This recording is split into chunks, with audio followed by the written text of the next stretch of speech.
Hi there, this is Sam from Stathern Design. This week we had an interesting question come up, and that was, are UX designers poor leaders compared to other colleagues in other disciplines like engineering or product management? Now, to be honest, I've never heard that before, and I haven't found that to be the case, but I'd be very interested to hear from you if you have observed that.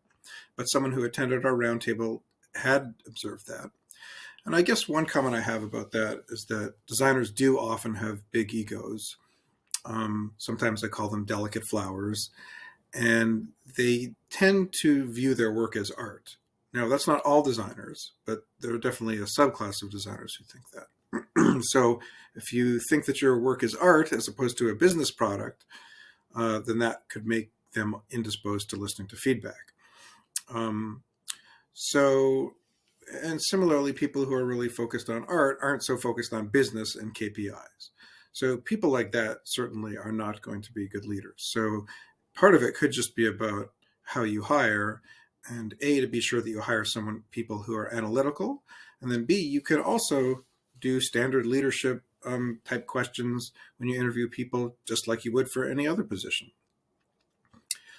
Another topic that came up and keeps coming up over and over again is how difficult it is to talk to our actual end users. And that's often because there's account issues, or the actual administrator on the customer side doesn't want you to talk to end users or has their own opinions about things. So there are some other ways. We talked about metrics in the past, so that's like using Pendo or Heap, things like that. Some other possibilities, there's another class of products that actually gives you screenshots of your product and of like the mouse moving, heat maps, things like that. So one is Full Story, another one is Hotjar. Now, I have personally never had much success with them.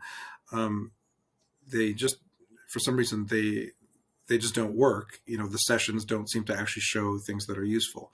But I have a feeling some of it has to do with configuration, and just like any other tool, you kind of have to put in the effort to make sure that it's working properly. And then another way to deal with this is to use lookalike subjects. So in other words, people who have the same titles of the people that you're looking for, but are not actually using your software. And there's two great platforms for that. One is userinterviews.com and the other one is respondent.io. I've had a ton of success recruiting users through those platforms. It's very easy to pay them. You get very, very high show rates because for whatever reason, the people who are on those platforms are super motivated to show up and make money. So definitely recommend taking a look at those two websites.